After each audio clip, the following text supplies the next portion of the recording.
उपसंहार ठ प्रद्योत वंश। भारतद्वत वंश के अंतिम राजा रिपुंजय को मारकर उसके मंत्री सुनिक ने अपने पुत्र प्रद्योत को राजा बनाकर यह वंश स्थापित किया। एक प्रद्योत 23 वर्ष ईसा पूर्व 920 से ईसा पूर्व 897 तक। दो पालक 24 वर्ष ईसा पूर्व 897 से ईसा पूर्व 873 तक। तीन विशाखा युग 50 वर्ष ईसा पूर्व 873 से ईसा पूर्व 823 तक। चार अजक जनक 21 वर्ष ईसा पूर्व 823 से ईसा पूर्व 802 तक। पाँच नंदीवर्धन 20 वर्ष ईसा पूर्व 802 से ईसा पूर्व 782 तक। इस वंश में 5 राजा हुए जिन्होंने सब मिलकर 138 वर्ष राज किया। उपसंहार ड शिशुनाक वंश। एक शिशुनाक। विष्णु पुराण में शिशुनाक नंदीवर्धन का पुत्र लिखा है। 40 वर्ष ईसा पूर्व 782 से ईसा पूर्व 742 तक। दो काकवर्मा शकवर्मा 36 वर्ष ईसा पूर्व 742 से 706 तक। तीन क्षेमवर्धन 38 वर्ष ईसा पूर्व 706 से ईसा पूर्व 668 तक। चार शत्रुजस क्षेत्रज्ञ 40 वर्ष ईसा पूर्व 668 से ईसा पूर्व 628 तक। पाँच बिंबिसार 38 वर्ष ईसा पूर्व 628 से ईसा पूर्व 590 तक। छः अजातशत्रु 27 वर्ष ईसा पूर्व 590 से ईसा पूर्व 563 तक। सात दर्शक दर्भक 24 वर्ष ईसा पूर्व 563 से ईसा पूर्व 538 तक। आठ उदयीन उदयाश्व 33 वर्ष ईसा पूर्व 538 से ईसा पूर्व 505 तक। इसी ने कुसुमपुर बसाया था। नौ नंदीवर्धन 42 वर्ष ईसा पूर्व 505 से ईसा पूर्व 563 तक। 10 महानंदिन महानंदिन के शूद्रा के गर्भ से अति लोभी महापद्मनंद हुआ जिसने क्षत्रिय वंश का नाश किया। 43 वर्ष ईसा पूर्व 463 से ईसा पूर्व 420 तक। इस वंश में 10 राजा हुए जिन्होंने सब मिलकर 162 वर्ष राज किया। उपसंहार ढ नंदवंश। एक महापद्मनंद 88 वर्ष ईसा पूर्व 422 से ईसा पूर्व 334 तक। दो सुकल्प आदि 8 पुत्र 12 वर्ष ईसा पूर्व 334 से ईसा पूर्व 322 तक। कौटिल्य ब्राह्मण ने इनका नाश करके मौर्य वंश स्थापित किया। उपसंहार अण मौर्य वंश। एक चंद्रगुप्त 24 वर्ष ईसा पूर्व 322 से ईसा पूर्व 298 तक। दो बिंदुसार भद्रसार 25 वर्ष ईसा पूर्व 218 से ईसा पूर्व 273 तक। तीन अशोक 36 वर्ष ईसा पूर्व 273 से ईसा पूर्व 237 तक। चार दशरथ वंधुपालित 8 वर्ष ईसा पूर्व 237 से ईसा पूर्व 229 तक। पाँच संप्रति संगत या इंद्रपालित 9 वर्ष ईसा पूर्व 229 से ईसा पूर्व 220 तक। छः शालीशुक 13 वर्ष ईसा पूर्व 220 से ईसा पूर्व 207 तक। सात देवधर्म 8 शतवर्धन 9 बृहद्रथ 7 वर्ष ईसा पूर्व 192 से ईसा पूर्व 185 तक। बृहद्रथ को उसके सेनापति पुष्यमित्र ने मार डाला और आप राजा बन बैठा। उसी से शुंग वंश चला। उपसंहार त शुंग वंश। एक पुष्यमित्र 36 वर्ष ईसा पूर्व 185 से ईसा पूर्व 149 तक। दो अग्निमित्र 8 वर्ष। तीन वसुश्रेष्ठ 7 वर्ष ईसा पूर्व 149 से ईसा पूर्व 142 तक। चार वसुमित्र 10 वर्ष ईसा पूर्व 142 से ईसा पूर्व 132 तक। पाँच अंतरक अंतक 2 वर्ष ईसा पूर्व 132 से ईसा पूर्व 130 तक। 6. पुलिंदक 3 वर्ष ईसा पूर्व 127 से ईसा पूर्व 124 तक। 7. घोष 3 वर्ष। 8. यनमित्र 9 वर्ष ईसा पूर्व 124 से ईसा पूर्व 114 तक। 9. समभाग या भगदत्त 32 वर्ष ईसा पूर्व 114 से ईसा पूर्व 83 से ईसा पूर्व 73 तक। देवभूमि का व्यसन में आसक्त पाकर उसके मंत्री देवभूति ने मारकर कंधराज स्थापित किया। इस वंश में 10 राजा हुए जिन्होंने सब मिलकर 112 वर्ष राज किया। उपसंहार द ओयुटो अयोध्या। इंडियन प्रेस प्रकाशित ह्युआन च्वांग से प्रेस के अध्यक्ष की प्राज्ञा से उद्धृत। इस राज्य का क्षेत्रफल 5000 ली और राजधानी का क्षेत्रफल 20 ली है। यहाँ तक अन्न बहुत उत्पन्न होता है तथा सब प्रकार के फल फूलों की अधिकता है। प्रकृति कोमल तथा सह्य और मनुष्यों का आचरण शुद्ध और सुशील है। यहाँ के लोग धार्मिक कृत्य से बड़ा प्रेम रखते हैं तथा विद्याभ्यास में विशेष परिश्रम करते हैं। संपूर्ण देश भर में कोई 100 संगाराम और 300 साधु है जो हीनयान और महायान दोनों संप्रदायों की पुस्तकों का अध्ययन करते हैं। कोई 10 देव मंदिर है जिनमें अनेक पंथों के अनुयायी बौद्ध धर्म के विरोधी निवास करते हैं, परंतु उनकी संख्या थोड़ी है। राजधानी में एक प्राचीन संगाराम है। यह वह स्थान है जहाँ पर वसुवंध बोधिसत्व ने कई वर्ष के कठिन परिश्रम से अनेक शास्त्र हीनयान और महायान दोनों संप्रदाय विषयक निर्माण किए थे। इसके पास ही कुछ उजड़ी पुजड़ी दीवारें अब तक वर्तमान है। ये दीवारें उस मकान की है जिसमें वसुवंधु बोधिसत्व ने धर्म के सिद्धांतों को प्रकट किया था तथा अनेक देश के राजाओं, बड़े आदमियों, श्रमणों और ब्राह्मणों के उपकार के निमित्त धर्म उपदेश किया था। नगर के उत्तर 40 ली दूर गंगा। यह भ्रम है, सरयू होना चाहिए जिसे वैष्णव राम गंगा कहते हैं। गंगा के किनारे एक बड़ा संगाराम है जिसके भीतर अशोक राजा का बनवाया हुआ एक स्तूप 200 फीट ऊंचा है। यह वह स्थान है जहाँ पर तथागत भगवान ने देव समाज के उपकार के लिए 3 मास तक धर्म के उत्तम उत्तम सिद्धांतों का विवेचन किया था। स्मारक स्वरूप स्तूप के निकट बहुत से चिन्हगत चारों बौद्धों के उठने बैठने आदि के पाए जाते हैं।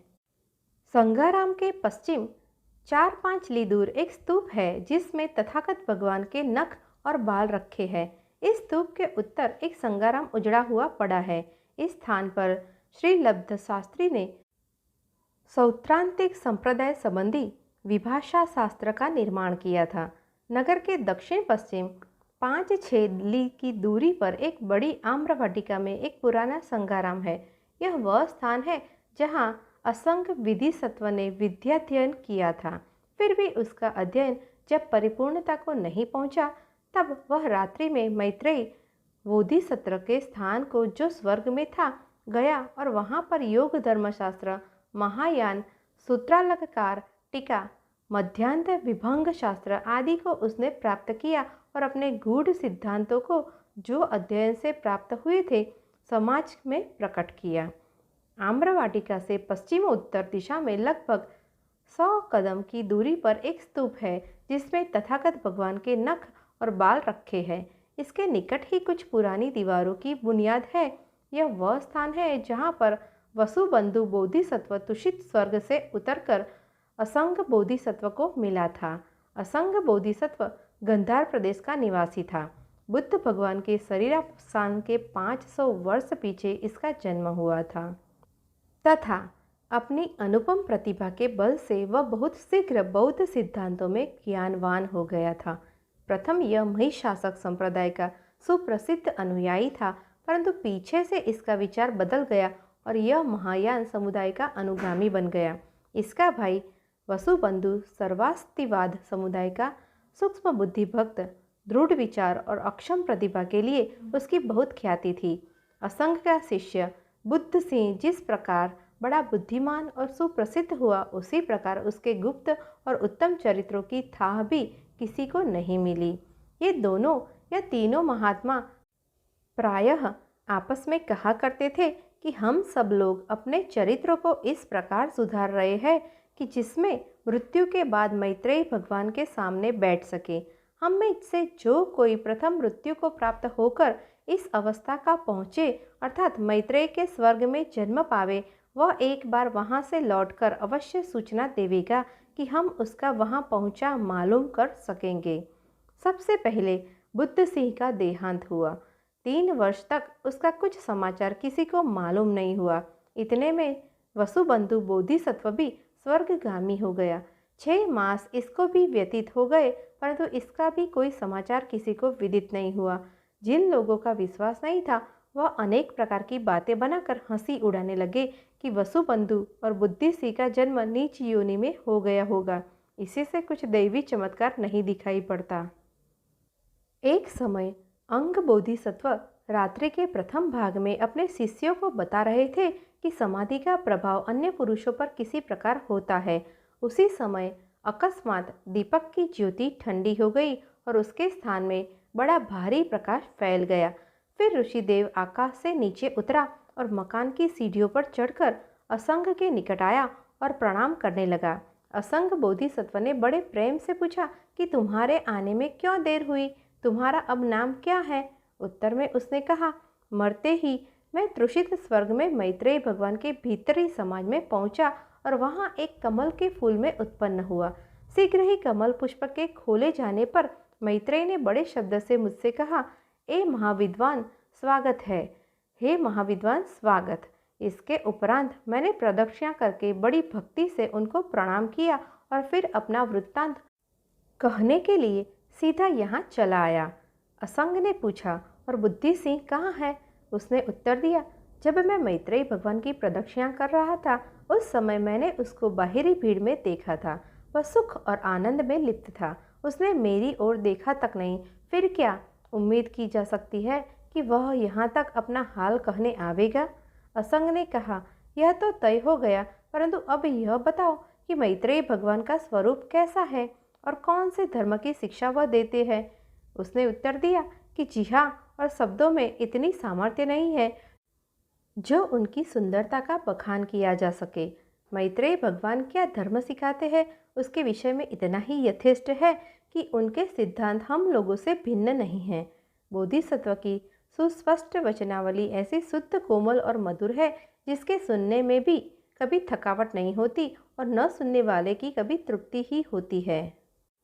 असंग बोधिसत्व के भग्न स्थान से लगभग 40 ली उत्तर पश्चिम चलकर हम एक प्राचीन संगाराम में पहुँचे जिसके उत्तर तरफ गंगा नदी बहती है। इसके भीतरी भाग में ईंटों का बना हुआ एक स्तूप लगभग 100 फीट ऊंचा खड़ा है।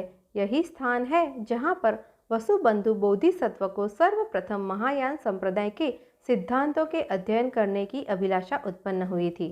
उत्तरी भारत से चलकर जिस समय वसुबंधु इस स्थान पर पहुंचा उस समय असंग बोधिसत्व ने अपने अनुयायियों को उससे मिलने के लिए भेजा और वे लोग इस स्थान पर आकर उससे मिले। असंग का शिष्य जो बोधिसत्व के द्वार के बाहर लेटा था वह रात्रि के पिछले पहर में दशभूमि सूत्र का पाठ करने लगा। वसुबंधु उसको सुनकर और उसके अर्थ को समझकर बहुत विस्मित हो गया। उसने बड़े शोक से कहा कि यह उत्तम और शुद्ध सिद्धांत यदि पहले से मेरे कान में पड़ा होता तो मैं महायान संप्रदाय की निंदा करके अपनी जिह्वा को क्यों कलंकित कर पाप का भागी बनता। इस प्रकार शोक करते हुए उसने कहा कि अब मैं अपनी जिह्वा को काट डालूंगा। जिस समय छुरी लेकर वह जिह्वा काटने के लिए उद्युत हुआ उसी समय उसने देखा कि असंग बोधिसत्व उसके सामने खड़ा है और कहता है कि वास्तव में महायान संप्रदाय के सिद्धांत बहुत शुद्ध और परिपूर्ण है। सब बुद्ध देवों ने जिस प्रकार इसकी प्रशंसा की है उसी प्रकार सब महात्माओं ने इसको परिवृद्धित किया है। मैं तुमको इसके सिद्धांत सिखाऊंगा, परंतु तुम खुद इसके तत्व को अब समझ गए हो और जब इसको समझ गए और इसके महत्व को मान गए तब क्या कारण है कि बुद्ध भगवान की पुनीत शिक्षा के प्राप्त होने पर भी तुम अपनी जिह्वा को काटना चाहते हो? इससे कुछ लाभ नहीं है, ऐसा मत करो। यदि तुमको पछतावा है कि तुमने महायान संप्रदाय की निंदा क्यों की तो तुम अब उसी जबान से उसकी प्रशंसा भी कर सकते हो। अपने व्यवहार को बदल दो और नवीन ढंग से काम करो। यही एक बात तुम्हारे करने योग्य है। अपने मुख को बंद कर लेने से अथवा शाब्दिक शक्ति को रोक देने से कुछ लाभ नहीं होगा। यह कहकर वह अंतर्ध्यान हो गया। वसुबंधु ने उसके वचनों की प्रतिष्ठा करके अपनी जिह्वा काटने का विचार परित्याग कर दिया और दूसरे ही दिन से असंग बोधिसत्व के पास जाकर महायान संप्रदाय के उपदेशों का अध्ययन करने लगा। इसके सिद्धांतों को भली भांति जान करके उसने 100 से अधिक सूत्र महायान संप्रदाय की पुष्टि के लिए लिखे, जो कि बहुत प्रसिद्ध है और सर्वत्र प्रचलित है। यहाँ से पूर्व दिशा में 300 ली चलकर गंगा के उत्तरी किनारे पर हम आयोमुखी को पहुँचे। उपसंहार न पिसोकिया विशाखा। इस राज्य का क्षेत्रफल 400 ली है और राजधानी का 16 ली है। अन्न आदि इस देश में जिस प्रकार अधिक होते हैं, उसी प्रकार फल फूल की भी बहुतायत है। प्रकृति कोमल और उत्तम है तथा मनुष्य शुद्ध और धर्मिष्ठ है। ये लोग विद्याभ्यास करने में परिश्रमी और धार्मिक कामों के संपादन करने में बिना विलंब योग देने वाले होते हैं। कोई 20 संगाराम 3000 सन्यासियों के सहित है, जो हीनयान संप्रदाय की सम्मतीय संस्था का प्रतिपालन करते हैं। कोई 50 देव मंदिर और अगणित विरोधी उनके उपासक है। नगर के दक्षिण में सड़क के बाईं और एक बड़ा संगाराम है। इस स्थान में देवाश्रम अरहत ने सिद्ध सिलनल नामक शास्त्र लिखकर इस बात का प्रतिवाद किया है कि व्यक्ति रूप में अहम कुछ नहीं है। गोप अरहट ने भी इस स्थान पर शिंग कियोई ओशिलन नामक ग्रंथ को बनाकर इस बात का प्रतिवाद किया है कि व्यक्ति विशेष रूप में अहम ही सब कुछ है। इन सिद्धांतों ने अनेक विवादग्रस्त विषयों को खड़ा कर दिया है। धर्मपाल बोधिसत्व ने भी यहाँ पर 7 दिन में हीनयान संप्रदाय के 100 विद्वानों को परास्त किया था। संघाराम के निकट एक स्तूप 200 फीट ऊंचा राजा अशोक का बनवाया हुआ है। प्राचीन काल में बुद्ध देव ने 6 वर्ष तक यहाँ निवास किया था और धर्म उपदेश करके अनेक मनुष्यों को अपना अनुयायी बनाया था। स्तूप के निकट ही एक अद्भुत वृक्ष 6-7 फीट ऊंचा लगा हुआ है। कितने ही वर्ष व्यतीत हो गए, परंतु यह ज्यों का त्यों बना हुआ है, न घटता है और न बढ़ता है। किसी समय में बुद्ध देव ने अपने दांतों को स्वच्छ करके दातुन को फेंक दिया था। वह दातुन जम गई और उसमें बहुत से पत्ते निकल आए। वही यह वृक्ष है। ब्राह्मणों और विरोधियों ने अनेक बार धावा करके इस वृक्ष को काट डाला, परंतु यह फिर पहले के समान पल्लवित हो गया। इस स्थान के निकट ही चारों बुद्धों के आने जाने के चिन्ह पाए जाते हैं तथा नख और बालों सहित एक स्तूप भी है। पुनित स्थान यहाँ पर एक के बाद एक बहुत फैले चले गए हैं तथा जंगल और झीलें भी बहुत आयत से है। यहाँ के पूर्वोत्तर 500 ली चलकर हम सीशाहलो फुशिहताई राज्य में पहुँचे। उपसंहार प गढ़वा का शिलालेख। गढ़वा प्रयागराज से 25 मील दक्षिण शिवराजपुर स्टेशन से 4 मील पश्चिम उत्तर है। इसमें कई शिलालेख है। नीचे लिखा हुआ शिलालेख मंदिर के खंभे पर खुदा है। श्री नवग्राम भट्ट ग्रामीण श्री वास्तव्य कायस्थ ठक्कुर श्री कुंदपाल पुत्र ठक्कुर श्री रणपालस्य मूर्ति गणित कारोयम संवंत 1199।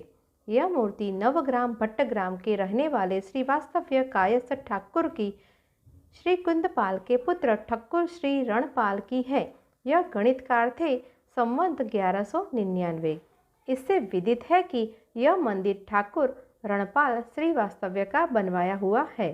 भट्टग्राम कदाचित आजकल का बरगढ़ हो, जो यहाँ से 1.5 मील उत्तर है। मेवहड़ का शिलालेख। मेवहड़ भी इसी जिले के कोसम पुरानी कौशाम्बी से 7 मील है। इसमें मंदिर के सामने पत्थर का चौखट पड़ा था, जिस पर यह लेख खुदा हुआ है। ओम परम भट्टार केत्यादि राजावली पंचतयोपेताश्वपति गजपति नरपति राज्यत्रयाधिपति विविधि विचार वाचस्पति श्री मज्जश्चंद्र राज्ये संवत 1245 कौसाम्ब पत्तलायाम मेहवड़ ग्राम वास्तोक श्रीवास्तव्य ठक्कुर श्री सिद्धेश्वरस्य प्रासादं कारयत्। ओम परम भट्टारक इत्यादि 5 राजावली युक्त अश्वपति, गजपति, नरपति, 3 राज्यों के स्वामी, नाना प्रकार की विद्या विचार के वाचस्पति, श्रीमान जयचंद्र के राज्य में कौशाम्बी पतला परगने के मेहवड़ गांव के रहने वाले श्री वास्तव्य ठक्कुर ने सिद्धेश्वर का मंदिर बनवाया। उपसंहार फ बूढ़े दाने के चौधरी।